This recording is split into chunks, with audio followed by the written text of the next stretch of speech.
বিসমিল্লাহির রহমানির রহিম।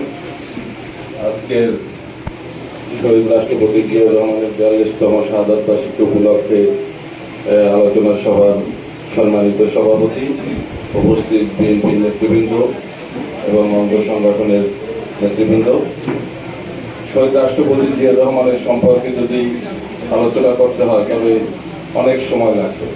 তার অনেক গুণ, তার অনেক দিক আছে, বৈশিষ্ট্য আছে। আমি শুধু একটি মাত্র দিক আলোচনা করবো। তিনি অত্যন্ত প্রত্যেকটি বিষয় তিনি কনসাস ছিলেন, মানে ধীর প্রতিজ্ঞ ছিলেন। প্রত্যেকটি কাজ তিনি খুব সিরিয়াসলি করতেন।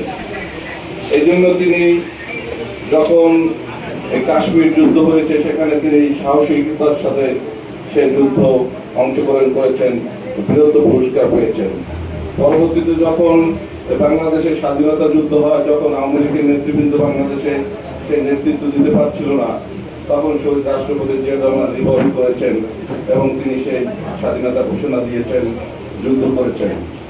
তিনি প্রত্যেকটি বিষয় তার সামনে যত চ্যালেঞ্জ আসুক তিনি সেই চ্যালেঞ্জকে নিয়েছেন এবং সেই চ্যালেঞ্জ মোকাবেলা করেছেন তিনি, এবং সব ক্ষেত্রে তিনি সফল হয়েছেন।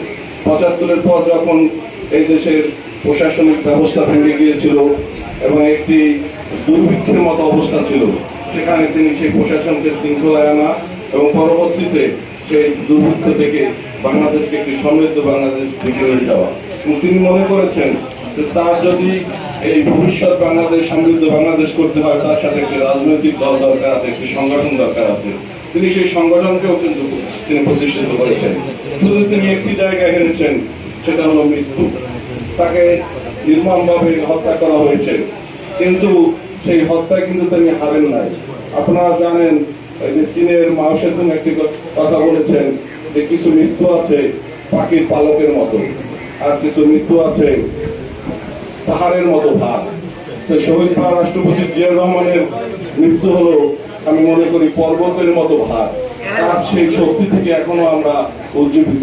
তা আমি সকলকে একটি আহ্বান করব যে আগামীতে যে আমাদের গণতন্ত্র পুনরুদ্ধারের যে আন্দোলন আছে, আমরা যদি জিয়া সৈনিক হই, অবশ্যই সেই শহীদ রাষ্ট্রপতি জিয়াউর রহমানের সেই চ্যালেঞ্জ, আমরাও সেই চ্যালেঞ্জ মোকাবেলা করতে পারবো।